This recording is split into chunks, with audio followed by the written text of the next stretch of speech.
சொல்லுங்க சிவா சார். எங்க சார் யாரு? சார் வணக்கம். நீங்க வள்ளல் எனக்கு தெரியும், அது எங்க சங்கம் எல்லாத்துக்கும் தெரியும். ப்ரொடியூசர் தான் வந்து டைரக்டருக்கு பண்ணுங்கிறது இல்லை. இப்பெல்லாம் ஹீரோக்கள் கார் வாங்கி கொடுக்கறது, வீடு வாங்கி கொடுக்கறது, தொலைஞ்சு போன 15 போன வாங்கி கொடுக்கறது கூட இருக்கு. இந்த படம் ஹிட் ஆனா ஒருவேளை நீங்க பண்ணுவீங்களா சார்? நீங்க ஃபர்ஸ்ட் எப்படி ஆரம்பிச்சீங்க? வள்ளல் சொன்னேன். அதை நான் பண்ணணும் உங்ககிட்ட தான் சொன்னேன். நீங்க வெளியில சொல்லவே கூடாதுன்னு சொன்னேன். நீங்களே சொல்லலாமா? அதனால நம்ம பண்றது வெளியில தெரியாம தான் இருக்கும். அண்ட் அர்ஜுனுக்கு தெரியும் அது என்ன அப்படின்றது. வாழ்த்துக்கள் சார். இல்ல நீங்க கேட்டது என்னோட அவர் ரொம்ப ஹாப்பி. என்னன்னா இப்ப இங்க ஒரு 15 hour இங்க ஒரு 15 hour அந்த மாதிரி தான் பண்ணிருக்காரு. இல்ல ப்ரொடியூசர் எந்த அளவுக்கு உஷார் பாருங்க. 13 வருஷத்துக்கு முன்னாடி தங்க எந்த வேலை இருந்தா அதை போட்டு வாங்கி கொடுத்துடலாம் சார் அப்படின்ட்டு. சார் சார் சிவா சார், ஒரு ஃபங்க்ஷன்ல ஒரு நடிகரை பத்தி சூப்பர் ஸ்டார்னு சொன்னதுக்கு பெரிய சர்ச்சை ஆயிடுச்சு. ஆனா உங்களை வந்து அகில உலக சூப்பர் ஸ்டார்னு சொல்றாங்க. ஆனா எந்த சர்ச்சையும் வர மாட்டேங்குது. இதுக்கு என்ன காரணம் சார்? நீங்க ஏதாவது தாஜா கஜா பண்ணி வச்சிருக்கீங்களா? இல்ல இந்த சர்ச்சை வரலன்னு வருத்தப்படுறீங்களா? வருத்தப்படுறேன். சர்ச்சை வரலன்னு சொல்லிட்டு வருத்தப்படுறேன். இல்ல சார், நீங்க வருத்தப்படவே வேணாம். நான் ஆல்ரெடி சொன்ன மாதிரி தான் சூப்பர் ஸ்டார் அப்படின்றது வந்து தமிழ்நாடு, இந்தியா, அதான் நம்ம இந்த எர்த் கேலக்சி, அந்த பிளாக் ஹோல் அந்த மாதிரி போயிட்டோம் நம்ம. ஸோ அதனால வந்து நம்ம வந்து அகில உலக சூப்பர் ஸ்டார் ஒரே ஒருத்தர் தான் ரவுண்ட்ல ரேஸ்ல ஓடிட்டு இருக்காரு. அவர் தான் லாஸ்ட், அவர் தான் ஃபர்ஸ்ட். இனிமேல் இன்னொருத்தர் வரவே முடியாது. ஓகேங்களா? வாழ்த்துக்கள் sir. Thank you sir. Thank you sir. Director sir, உங்களுக்கு ஒரு கொஸ்டின் சார். ஹீரோக்கு வருவாங்க. இல்ல இல்ல சார், அதாவது சந்திரசேகர் சார், சிவா சார் சொன்ன மாதிரி அவங்களாவது அவங்க மதர் பார்த்து, நானே பார்த்துருக்குறேன். என்ன கூட சொல்லுவாங்க கர்லிங்கர் அந்த மாதிரி. இந்த இப்போ சார் மாதிரி தான் ஆகிட்டேன். அந்த அளவுக்கு முக்கியத்துவம் போயிருக்குமா? ஏன்னா அவருக்கு அந்த படங்கள் அந்த காலத்தில் ஒருதலை ராகம் மட்டும் இல்லை, பல படங்கள் இல்லை, அவ்வளோ பிரமாதமாக இருப்பார். அந்த மாதிரி ஒரு முக்கியத்துவம் இருக்குமா அவருக்கு? சார், அதாவது இந்த கதையை ஆரம்பிக்கிறதுக்கு நலன் சார் எங்களுக்கு ஒரு ஒரு ஒரு ஐடியா கொடுத்தாரு சார். அந்த ஐடியாவோட கேரக்டரே அவர் தான். ஸோ கண்ணபிரான்ற கேரக்டர் அவரை வச்சு தான் அவர் எங்களுக்கு ஐடியா கொடுத்தாரு. அதை வச்சு தான், அந்த கேரக்டரை வச்சு தான் நாங்கள் இந்த ஃபுல் கதையுமே நாங்கள் வந்து உருவாக்கணும். ரொம்ப இம்பார்ட்டண்டான ஒரு கேரக்டர் சார் அவருக்கு. சார் வாங்க சார். சார் ஒரு செகண்ட் பத்திரிகையாளர் மன்னிக்கவும். அவசர வேலை காரணமாக திரு MS பாஸ்கர் ஒரு எமர்ஜென்சிக்காக கிளம்புறாரு. அவர் மட்டும். எல்லாருக்கும் மனப்பூர்வமான நன்றிகள், வணக்கங்கள். Thank you sir. Thank you. Sorry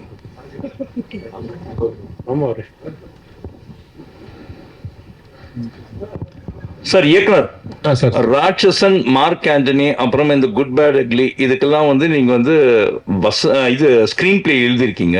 but இதெல்லாம் மற்றவங்களோட இயக்கத்துல போச்சு. இப்போ உங்களோட இயக்கத்துக்கு நீங்களே தான் ஸ்கிரீன் பிளேவும் எழுதியிருக்கீங்களே, இதுல என்ன ஸ்பெஷலா இருக்கு? சார் அதான் சார், இப்போ நீங்க வந்து மார்க் ஆண்டனி பார்த்தீங்கன்னா ஒரு ஜேனரு, ராட்சசன் பார்த்தா டோட்டலாக ஒரு வேற ஜேனரு. இப்போ நம்ம பண்ணியிருக்கிற இது எனக்கு எப்போதும் வந்து சினிமா வந்து ஒரு டீம் ஒர்க்னு நம்புறேன் சார். நம்ம ஒரு தனிச்சு நம்ம அப்படியே திடீர்னு ஒன்று புதுசாக நம்ம மைண்டுக்குள்ளே வந்துடுறேன் சார்.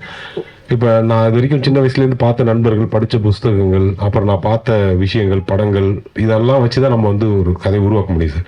ஸோ இந்த கதைக்கு, இந்த சூதுமுக்கு எனக்கு அதிகமான உதவி தேவைப்பட்டுச்சு. அதுக்கு தான் இப்போ யோகராஜா இருக்கட்டும், நலன் சார் டீம் கதிரா இருக்கட்டும், அந்த யோகியா இருக்கட்டும், அப்புறம் என்னோட நண்பர், என்னோட டைரக்ஷன் டீமாக இருக்கட்டும், இவங்க எல்லாரும் விவாதிச்சு ஒரு இதை அதை தாண்டி வந்து சொன்ன இல்லைங்களா, எங்களோட ஹெட் மாஸ்டர் இருக்கார் இல்லைங்களா, அவரு பேப்பர் தூக்கி மூஞ்சில் அடிச்சுட்டே இருப்பார். இந்த சீன் சூதுகம் கிடையாது, இந்த சீன் சூதுகம் கிடையாது. ஸோ அப்படி ரொம்ப கஷ்டப்பட்டு உருவாக்கப்பட்ட, அது கஷ்டம்னு சொல்ல முடியாது, அது எங்களுக்கு ரொம்ப ஜாலியாகவும் இருந்தது. நம்ம ஒரு பெஸ்ட் ஒன்று வர்றதுக்கு வேலை செய்யற ஒரு ஜாலியும் இருந்தது. பெரும்பாலும் இந்த ப்ரொமோஷன்ஸ் படத்து ரிலீஸ்க்கு ஒரு 2 நாள் 3 நாளைக்கு முன்னாடி வரும்போது ஹைப்பு கொடுக்கறதுக்கோசரம் இந்த படம் இப்படி ஒரு கலெக்ஷன் வரும்னு சொல்லுவாங்க. அப்புறமா வாயை பிறந்து பார்க்குற மாதிரி இருக்குன்னு நிறைய பேர் சொல்றாங்க. உங்க படம் எந்த அளவுக்கு இருக்கும்? சார், நாங்கள் வந்து ரொம்ப ஆனஸ்டாக ஒர்க் பண்ணியிருக்கோம் சார். அது எந்த மாதிரி இருக்கும்னு படம் பார்த்துட்டு ஆடியன்ஸு நீங்கள் கொடுக்குறதா சார் எங்களுக்கு. நாங்கள் முன்கூட்டி நல்லா இருக்குன்ற ஒரு விஷயம் மட்டும் தான் சார் சொல்ல முடியும். அது ஆடியன்ஸ் தான் சார் அதுக்கான சொல்ல முடியும். என்ன சொல்லுவாங்க, மக்கள் தீர்ப்பு மகிழ்ச்சியின் தீர்ப்பு, முன்னாடி நம்ம தீர்ப்பு சொல்ல முடியாது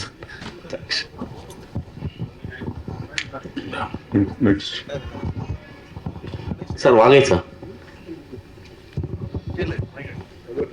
நீங்க ஆக்சுவலாவே அரசியல்வாதி, நீங்கள் நிறைய அரசியல்வாதிகளாம் பார்த்துருக்கீங்க. ஆனால் புதுசாக பார்த்தீங்கன்னா மாநாடுலேருந்து எல்லா படங்கள்லையும் நீங்கள் வந்து புதிய கட்சிகள் நிறைய பார்த்துட்டே இருக்கீங்க படங்களில். இது எப்படி இருக்குது? ஏன்னா இதுவும் ஒரு கட்சி. ஏன்னா சமீபத்தில் விஜய் அவர்களும் தொடங்கியிருக்காரு, அந்த மாதிரி பேரும் வந்திருக்கு. ஸோ இது எப்படி இருக்குது? அந்த அரசியல் ஃபீல் எப்படி இருக்குது? அரசியலை விட்டு உங்களை வெளியில் அனுப்பவே மாட்டுறாங்க, சினிமாவிலும் சரி. ஆமாம் ஆமாம், நான் வந்து என்னுடைய எய்மு எல்லாம் சினிமாவில் நடிக்கணும்னு வந்தேன். அடிப்படையில் நான் வந்து ஒரு திமுககாரன். அடிப்படையில் பள்ளியில் படிக்கிற காலத்துலேருந்து ஒரு திமுககாரன். அதுக்கப்புறம் தான் நான் வந்து சினிமாவில் வந்து புகழ் பெற்ற பிறகு கலைஞர் அவர்கள் என்னை அழைத்து நடிகர் தலைவர் சிவாஜிக்கு பிறகு லட்சிய நடிகர் எஸ்எஸ்ஆருக்கு பிறகு நல்ல தமிழ் பேசுகிற தமிழ் நடிகர் சினிமா உலகத்துக்கு கிடைச்சிருக்கிற, நீ நடித்தால் தூக்கு மேடையில் நிறைய வசனங்கள் இருக்கு, அதை நீ நீ பேசினா தான் அதை பேச முடியும். ஆனால் நீ என்னோட படத்தில் நடித்தால் பல எதிர்ப்புகளை சந்திக்க வேண்டியிருக்கும், யோசிச்சு சொல்லுன்னு சொன்னார். நான் அப்போ சொன்னேன், நான் அடிப்படையிலே நான் ஒரு திமுககாரன். அதனால் வந்து பராசக்தி மனோகர வசனத்தெல்லாம் பேசி நடித்தவர் நான். எனக்காக நீங்கள் வசனம் எழுதும்போது இதை விட எனக்கு என்ன பெருமை வேணும்? எத்தனை எதிர்ப்பு இருந்தாலும் நான் நடிக்கிறேன்னு சொல்லி நடித்தேன். அதுக்கப்புறம் பல எதிர்ப்புகளையும் சந்தித்தேன். இப்போ நீங்கள் கேட்டீங்கல்ல, அது மாதிரி வரும்போது இப்போ நான் வந்து செல்ஃபின்னு ஒரு படத்தில் ஒரு கேரக்டர், ஒரு கஷ்டப்படுற ஒரு குடும்பத்தினுடைய தந்தையாக நடித்தேன். இப்போ வந்து சமூகம்னு ஒரு படத்தில் வேற கேரக்டர் பண்ணியிருக்கேன். ஆனால் நீங்கள் கேட்ட மாதிரி மாநாட்டில் ஒரு அரசியல்வாதி, இதுலேயும் ஒரு அரசியல்வாதி. இது அரசியல்வாதி என்னன்னா ஒரு நல்ல கண்ணியமான அரசியல்வாதி, அப்படி தான் நடிச்சிருக்கேன். இன்னொன்று என்னன்னா, நான் நடிக்கிற திரைப்படங்களை நான் ரொம்ப வருஷத்துக்கு முன்னாடி இருந்தே நான் ஒன்று சொல்லியிருக்கேன். நான் ஏற்றுக்கொண்ட தலைமைக்கு அவப்பெயர் வர்ற மாதிரியோ அந்த மாதிரி ஏதாவது ஒரு கேரக்டர்னா அதை நான் தவிர்த்து விடுவேன். அது நிச்சயமாக நடிக்க மாட்டேன். அது இல்லாமல் நல்ல பாத்திரன்றப்ப நடிப்பேன். இதில் வந்து அரசியல்வாதி தான், ஆனால் ஒரு கண்ணியமான ஒரு நல்ல ஒரு சமுதாயத்தை முன்னேற்றுவதற்கு அதுக்கு மேலே அது படம் பார்த்து நீங்கள் தெரிஞ்சுக்கலாம், அந்த மாதிரி ஒரு கேரக்டர். அதனால இதில் நடிச்சிட்டு இருக்கேன். வேற கேரக்டரும் நல்ல கேரக்டரும் நடிச்சுட்டு இருக்கேன். சார் நான் திருக்குமன் சார், இதில் வந்து சூதுகவும் அதெல்லாம் போட்டீங்க, ஆனால் அகில உலக சூப்பர் ஸ்டார் அப்படின்னு ஏன் போடலை? அவர் வந்து உலகத்துக்கே தெரிஞ்சவர், எல்லாருக்கும் தெரிஞ்சவரை பத்தி நம்ம போட்டுதான் அவரை காட்ட வேண்டிய அவசியம் இல்லை. அதனால இல்ல, ஆக்சுவலா அவர் படம்னாவே எல்லாருமே குட்டீஸ்ல இருந்து எல்லாருமே எஸ்கே மாதிரி எல்லாருமே அவர் கவர் பண்ணிட்டாரு. அவர் படம் விரும்பி போய் பார்ப்பாங்க, இது வரைக்கும் இதுவும் ஆகல. அப்படி இருக்கும்பொழுது அவர் பேர் போட்டாவே கொஞ்சம் உங்களுக்கு வரவேற்பு இன்னும் அதிகமா இருக்கும். இது வந்து பிளஸ் பேக்ட்ராப், அதனால இதெல்லாம் வந்து அவர் அவர்கள் நடிக்கும் தான் போட்டுட்டு இருக்கோம்.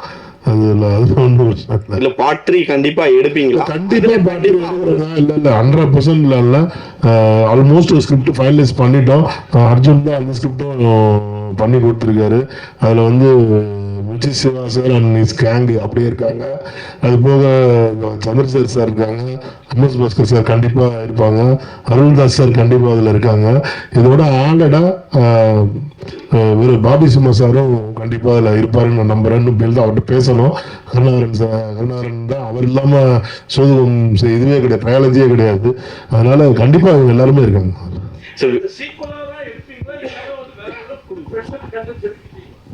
இல்ல கண்டிப்பா இல்ல இது வந்து எப்படின்னா, இப்போ ஒரு ஆஃப்டர் கொரோனாவுக்கு அப்புறமான காலகட்டம் வந்து சினிமா வந்து ஒரு டைப்பான ஒரு ட்ராக்ல போயிட்டு இருக்கு. இப்போ வந்து பார்த்தீங்கன்னா இண்டிவிஜுவல் ப்ரொடியூசர்ஸே கிடையாது, எல்லாமே கார்பரேட் மட்டும்தான் இங்கே படம் எடுத்துட்டு இருக்காங்க. ஏன்னா இன்னைக்கு சினிமா எடுக்கிற பொருட்செலவு வந்து பார்த்தீங்கன்னா அவ்வளவு ஹையாக போயிட்டு இருக்கு. இன்னைக்கு வந்துட்டு ஒரு 200 கோடி மினிமமாக ஒரு ஆர்டிஸ்ட் வச்சு படம் எடுக்கனாலே இன்னைக்கு 100 கோடி இல்லாமலாம் ஒரு படம் எடுக்க முடியாது அப்படின்ற சூழ்நிலைக்கு சினிமா போயிடுச்சு. அப்படிப்பட்ட காலகட்டத்தில் எங்களை மாதிரி ஒரு கண்டென்ட் ஓரியன்டா ஃபிலிம் எடுக்கிறோம், ஒரு சின்ன படம் எடுக்கிறோம், ஒரு நியூ டெக்னீஷியன்ஸ், நியூ ஆர்டிஸ்ட் அப்படின்ற அவங்களோட நம்ம படம் பண்றோம் அப்படின்னா அது அதை மக்கள் மத்தியிலையும் கொண்டு போய் சேர்க்கறதுக்கு வந்து ஏதாவது ஒரு புல்லு தேவைப்படுது. ஒரு பெரிய அந்த அவங்க பண்ற செலவுக்கும் அவங்க கொடுக்குற பப்ளிசிட்டிக்கும்லாம் நம்மளால ஈடு கொடுக்கவே முடியாது. அப்போ இப்போ இன்னைக்கெல்லாம் ஒரு படத்துக்கு 20 கோடி ரூபா பப்ளிசிட்டியே பண்ண ஆரம்பிச்சிட்டாங்க. நம்ம அவ்வளோ பட ப்ரொடக்ஷன்ல கூட நம்ம அவ்வளோ பண்றது இல்லை. அப்படி இருக்கும்போது இந்த சூதுகம் 2ன்ற ஒரு டைட்டில் வந்து இத்தனை கலைஞர்கள் இது நல்ல கலைஞர்கள் நடிச்சு ஒரு நல்ல படமா வந்திருக்கு. இதை மக்கள் மத்தியில் கொண்டு போய் சேர்க்கறதுக்கு இந்த டைட்டில் யூஸ் ஆகுதுன்னா அதுல ஒன்றும் தப்பு இல்லைன்றதுதான் என்னோட பாலிசியா இருக்கு. சார் ஃபர்ஸ்ட் வந்து இங்கே சூதுகம் 2 ஃபர்ஸ்ட் வந்து நம்ம விஜய் சேதுபதி நடிச்சாங்க. ஏன் அவர் இதை போடல?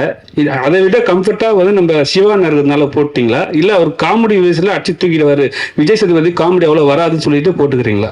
அப்படி இல்லை, சூதுகம்லேயே காமெடி பண்ணிருப்பாரு. அவர் வந்து வந்து காமெடி பண்ணாரு. இல்லை வந்து அந்த கேரக்டரும் இல்லை. இப்போ வந்து இந்த சூதுகம் 2ல வந்து விஜய் சேதுபதி சார் ரீப்ளேஸ் பண்ணி சிவா கேரக்டர் கிடையாது. சூதுகம் 2ல வந்து சூதுகம்ல வந்து தாஸ்ன்ற கேரக்டரா விஜய் சேதுபதி சார் நடிச்சிருந்தாங்க. சூதுகம் 2ல தாஸ்ன்ற கேரக்டரும் இருக்கு, குருநாத்ன்ற கேரக்டரும் இருக்கு. ரெண்டு கேரக்டர்ஸுமே இருக்கு அதுக்குள்ள. இது வந்து தாஸ்ன்ற கேரக்டர்ல விஜய் சேதுபதி ரீப்ளேஸ் பண்ணிட்டு விஜய் சிவா சார் நடிக்கல.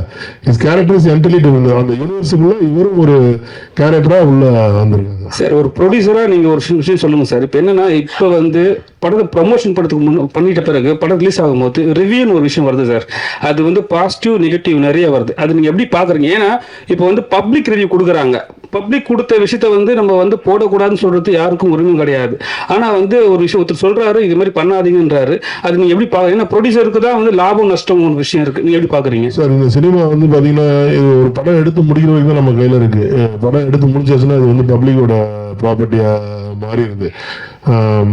ஒரு படத்தை வந்து நல்லா இருக்குன்னு சொல்லி ரசிகர்கள் தான் நம்மளை இவ்வளவு பெரிய ஆளாகவும் ஆகுறாங்க. யாருக்கோ ஒருத்தருக்கு ஒரு ஸ்டார்டம் வருது, ஒரு பட்டம் கிடைக்குது அப்படின்னாலே அது வந்து அத்தனை நாள் அவங்க நடிச்சப்போ அந்த ரசிகர்கள் பார்த்து அவங்களை கொண்டாடி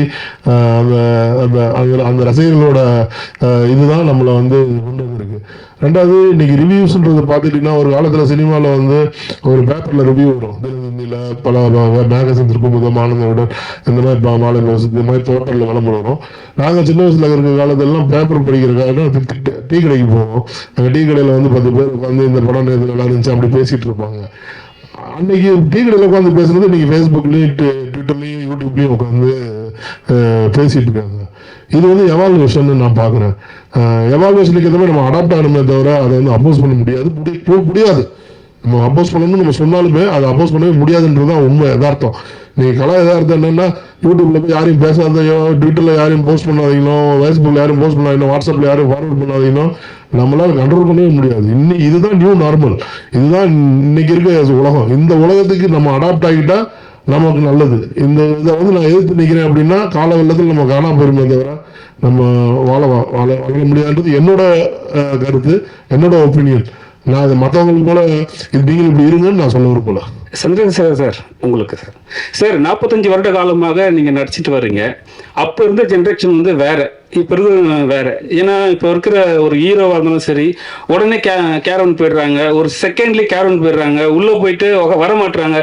டேரக்டர் வெளியே நின்று கத்துன்னு கத்துற அசிஸ்டன்ட் டேரக்டர்லாம் போய் நிக்கிறாங்க.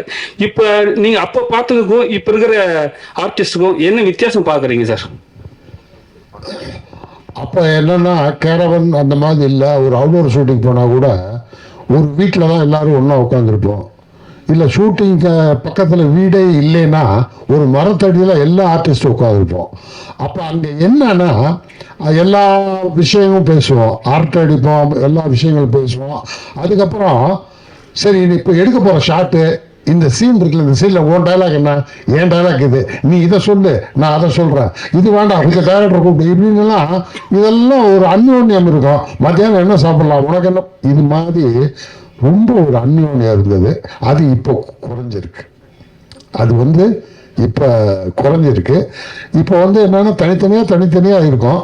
ஆனால் ஒன்று, விஞ்ஞான வளர்ச்சியில் வந்து பல விஷயங்கள் வந்து கொஞ்சம் தவிர்க்க முடியாத சில விஷயங்கள் இருக்கும். ஆனால் அதனால் எந்த வகையும் சினிமா வந்து இறங்கிருச்சு அப்படின்னு சொல்ல முடியாது. சினிமா பிரமாதமாக இருக்குது. சினிமா இன்னைக்கு முன்னேற்றமாக இருக்குது. அன்னைக்கு நாங்கெல்லாம் ஒன்றா இருந்ததுனால பிரமாதமாக நடித்தோம். இன்னைக்கு எல்லாம் கேரவன் இருந்து வர்றதுனால நடிப்பு கம்மியாக இருக்குன்னு சொல்ல முடியாது. பின்னி எடுக்கிற நடிகர்கள்லாம் வந்துட்டாங்க. ஒன்றும் இல்லை, உதாரணத்துக்கு இப்போ கருணா உட்காந்துருக்காரு, பலவிதமான காமெடி மட்டும் இல்லை, கேரக்டர் ரோல் பண்ணுறாரு, எல்லாம் பண்ணுறாரு. இப்போ சிவா இருக்காரு. சிவா எனக்கு தெரிஞ்ச சிவா இல்லை, சினிமாவில் ஸ்க்ரீனில் பார்க்காத சிவா இருக்கார்ல, அவர் ஒரு அற்புதமான நடிகர், ஒரு சீரியஸ் நடிகர். அதுக்கான சில காட்சிகளை நான் ஒரு படத்தில், சலூன் படத்தில் பார்த்தேன். ஸோ அந்த மாதிரிலாம் வந்து ரொம்ப யங்கர் ஜென்ரேஷன் ரொம்ப பிரமாதமாக இருக்காங்க, பழசை உள்வாங்கிக்கிறாங்க. அதனால வந்து சில குறைகளும் இருக்கிறது, நிறைகளும் இருக்கிறது. ஆனால் வளர்ச்சி தான், வளர்ச்சி தான். சார் கருணாகரன் சார், ஒரு கேள்வி. நீங்க இப்போ சின்ன திரை பக்கம் போனதுக்கப்புறம் நிறைய சினிமாவில் காணும். ஆனால் அங்கேருந்து இங்கே வந்தவங்க நிறைய இருப்பாங்க. ஆனால் நீங்கள் இங்கேருந்து அங்கே போயிட்டு, ஏன்னா நாங்கள் அவ்வளோ டேலண்ட் உங்கள்கிட்ட, அதை எப்போயாவது எங்களால் டிவியில் பார்க்க முடியுது. வீட்டில் இருக்க லேடிஸ்லாம் பார்க்குறாங்கன்னு நினைக்கிறேன். ஓகே, இல்லை ஆக்சுவலாக ரொம்ப கஷ்டங்க. சிவா சார் அடிக்கடி ஹோஸ்ட் பண்ணிடுறாரு நிறைய ப்ரோக்ராமு. அந்த ப்ரோக்ராம் நான் பண்ணும்போது ஒரே நாளில் 4 எபிசோட் எடுப்பாங்க. காலையில் 9 மணிக்கு ஆரம்பிச்சு நைட்டு 3-4 மணி ஆகிடும். ஸோ அந்த எனக்கு ஆனால் பண்ணுறதுக்கு இன்ட்ரெஸ்டிங்காக இருக்குது. ஃபர்ஸ்ட் டைம் பண்ணும்போது கஷ்டமாக இருந்தது. இப்போ திரும்ப கிடைச்சாலும் பண்ணுவேன் கண்டிப்பாக. சரி சார், அது சூதுகவும் அப்படின்னு சொல்ற வார்த்தை வந்து பாத்தீங்கன்னா அடிக்கடி அம்மா வந்து எலெக்ஷன் டைம்ல யூஸ் பண்ணாங்க, புரட்சி தலைவி. அதே போல இந்த நாடும் நாட்டு மக்களும் அப்படின்றது பியூ சின்னப்பா அவர் யூஸ் பண்ணது. அது ரெண்டுமே வந்து பயங்கர ஒரு ஸ்ட்ராங்கான வார்த்தை. இதை எப்படி நீங்க வந்து பிடிச்சி இதுல வச்சிருக்கீங்க? சூதுவோட டைட்டில் நலனோட டைட்டில், இது நான் பிடிச்ச டைட்டில் கிடையாது, அவரு வச்ச டைட்டில். பேசிக்காக சூதுவம் வந்து ஒரு காமெடி படம். இது சூதுவம் 2 வந்து பயங்கரமான காமெடி படம். அது வந்துட்டு மோரல்ல சூதுவமே வந்து ஒரு பொலிட்டிக்கல் சட்டையர் தான். இன்னைக்கு சமுதாயம் எப்படி இருக்குன்ற ஒரு சட்டைரிக்கலாக சொன்னாங்க அவங்க. சூதுவம் படத்தில் வந்து இன்னைக்கு சொசைட்டி எப்படி அவால்வ் ஆகிட்டு இருக்கு, நம்மளை சுற்றி இருக்க சொசைட்டி எப்படி அவால்வ் ஆகிட்டு இருக்குன்றத எந்த விதமான பவுடர்லாம் போடாமல், மேக்கப்லாம் போடாமல், பட்டவர்த்தனமாக மூஞ்சில் அடிச்ச மாதிரி சொன்ன படம். அதை வந்து ஃபன்னாக காமெடியாக டெலிவரி பண்ணியிருந்தாங்க. அதே மாதிரி தான் இந்த படமும். நீங்க படம் பார்த்தீங்கன்னா உங்களுக்கு கண்டிப்பா புரியும் இந்த டைட்டில் ஏன் வந்து இதுல சூதுவம் கீழே நாடு நாட்டு மக்களும் இருக்கு அப்படின்றது. கண்டிப்பா நீங்க படம் பார்த்தீங்கன்னா புரியும். அதே மாதிரி ஏன்னா இந்த இதுல வந்து பாத்தீங்கன்னா இந்த நாடு நாட்டு மக்களும் மட்டும் இல்லை, இப்போ அர்ஜுனோட இதுவே டைரக்ஷன் ஸ்டைலே அப்படிதான் இருக்கு. அவர் வந்து இப்போ நீங்க வந்து இப்போ இன்னைக்கு இப்போ அடுத்த சூப்பர் ஸ்டார், அடுத்த தளபதி அப்படின்லாம் போயிட்டு இருக்க மாதிரி எனக்கு தெரிஞ்சு நீங்க சினிமாவில் வந்து சுந்தர் சி சாருக்கு அப்புறம் அதே மாதிரி பேட்டர்ல படம் எடுக்கக்கூடிய ஒரு ஆளா நான் வந்து அர்ஜுனை பார்க்குறேன். ஃபியூச்சரில் வந்து கண்டிப்பாக இன்னைக்கு சுந்தர் சி சார் எப்படி ஒரு 30 ஆண்டு காலம் தாண்டி சினிமாவில் இன்னும் ஒரு பெரிய ஹிட் இயக்குனராக இருக்காரோ, அதே மாதிரி அர்ஜுனுக்கும் ஒரு மிகப்பெரிய லாங்கிட்டி இந்த சினிமாவில் கிடைக்கும். ஏன்னா அவரோட ஸ்டைல் ஆஃப் மூவி மேக்கிங், அந்த ஸ்டைல் ஆஃப் கிரியேஷன், அவர் யோசிக்கிற விதம் எல்லாமே அந்த மாதிரியான ஒரு பயங்கர காமெடியான வேலையே இருக்குது. அதுவும் மக்களுக்கு புரிகிற மாதிரி ஒரு எளிமையான காமெடியாக அவர் பண்ணுறாரு. இப்போ சூதுவில் பார்த்தீங்கன்னா சூதுவம் வந்து ஒரு மிகப்பெரிய ஹிட்டு, கல் கிளாசிக். ஆனால் அது கலெக்ஷன் பார்த்தீங்கன்னா ரொம்ப சி சென்டர்னு சொல்லக்கூடிய ஏரியாக்களில் வந்து கம்மியாக இருக்கும். ஏன்னா அந்த படத்தோட காமெடி வந்து அவங்களுக்கு சரியாக புரியலை, ரீச் ஆகலை அவங்களுக்கு. பட் இந்த படம் அப்படி இருக்காது. இந்த படம் வந்து அனைவருக்கும் போய் புரியும், அந்த அனைவரும் ரசிச்சு சிரிப்பாங்க. ஏன்னா அந்த மாதிரியான ஒரு காமெடியா அவர் எடுத்திருக்காரு. சார் அவர் உங்களை டைரக்டர் உங்களை கொஞ்சம் குறைய சொன்னாலும் நீங்க அவளை நிறைய சொல்லிட்டீங்க. அவர் குறைய சொன்னாலும் நான் பார்க்கல, நேச்சுரல் சொல்றாரு, அவ்வளவுதான். இல்ல அது குறையெல்லாம் எடுத்துக்க மாட்டேன். ஏன்னா நான் எப்படி இருக்கணும் அவர் வந்து என்னை பத்தி பிரதிபலிக்கிறாரு. அதுதான் என்னோட கேள்வி. ஆக்சுவலா வந்து நீங்களும் ஒரு டைரக்டர், படம் பார்த்துட்டீங்களா? அதே மாதிரி அவர் வந்து உங்களையும் அப்பா அம்மா அப்படின்ற மாதிரி சொன்னாரு. அப்பா அம்மாவில் 2 கேட்டகரி, இந்த மாதிரி எல்லாத்தையும் வாங்கி கொடுக்குறாங்க, கண்டிஷனாக வளர்க்குறாங்க. கண்டிஷனாக வளர்க்குற பிள்ளைங்க டிஸ்டிங்ஷனில் பாஸ் பண்ணணும். இந்த படமும் அந்த மாதிரி பாஸ் பண்ணணுமா? அதே மாதிரி இந்த கேரக்டர் எல்லாருமே, கருணாகரன் சார், வாகேஷ் சந்திரசேகர் சார், அதே மாதிரி அருள்தாஸ், MS பாஸ்கர் எல்லாருமே பொறுக்கெடுத்து போட்டிருக்க மாதிரி தெரியுது. நீங்களா அவரா? 2 பேர் இது அதெல்லாம் அவர் தான், காஸ்டிங்லாம் டைரக்டர் தான் சேரும். அதே மாதிரி இந்த படத்தையும் நாங்கள் பார்த்துட்டோம். நாங்கள் எல்லாருமே பார்த்துட்டோம். எங்கள் ஃப்ரெண்ட்ஸ் அண்ட் ஃபேமிலியோட ஒரு 100-150 பேர் தேட்டரில் உட்காந்து பார்த்தோம். எல்லாருமே பயங்கரமாக கைதட்டி சிரித்து ரசித்தாங்க படத்தை. ஸோ அதே எஃபெக்ட் வந்து தேட்டர்லேயும் இருக்குன்னு நாங்கள் நம்புகிறோம். இந்த கேரக்டர் சூஸ் பண்ணது, இதுக்கான அந்த அவங்க எப்படி இருப்பாங்க, அந்த டிசைன்ஸ், இது எல்லாமே பண்ணது வந்து இயக்குனர் தான், அர்ஜுன் தான். அதே மாதிரி அவரும் டிஸ்டிங்ஷனில் பாஸ் பண்ணிடுவார், கண்டிப்பாக பாஸ் பண்ணிடுவார் நம்புகிறேன். சிவா சார், ஆக்சுவலா இதுல வந்து ஒரு ட்ரைலர்ல ஒரு டைலாக் வருது, பெண்கள் வந்து கற்பனையே வாழ்ந்தா நல்லது, கல்யாணம் பண்ணாததுன்னு. அது நீங்களா யோசிச்சீங்களா, இல்ல டைரக்டர் வச்சாரா, இல்ல ப்ரொடியூசர் சொன்னதா? இல்ல ஆனா அந்த டைலாக் சொல்லும் போது மட்டும் இது வரைக்கும் கை தட்டாத நிறைய பேர் ஏன் இங்க கை தட்டினீங்க? அப்புறம் அந்த எல்லார் லைஃப்லயும்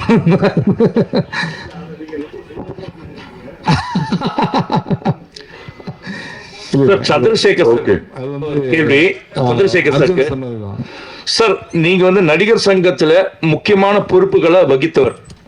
இப்போ நீண்ட நாட்கள், நீண்ட வருடங்களாகவே அந்த நடிகர் சங்கம் பில்டிங் வந்து கட்ட முடியாம பல இன்னல்கள், பல கோஷ்டி பூசல்கள்லாம் வருது. அதை நீங்க எப்படி பாக்குறீங்க? அதை எப்படி சரி செய்யலாம்?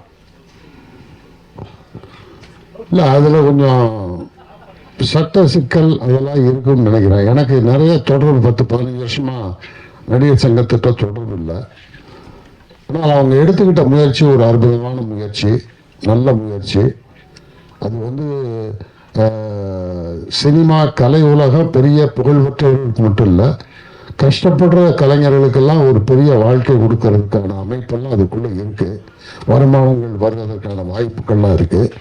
அதனால் இந்த குறைகளை எல்லாம் நிவர்த்தி செஞ்சுட்டு சீக்கிரமாக முடித்தாங்கன்னா அது ஒரு பிரம்மாண்டமான ஒரு அமைப்பாக இருக்கும்.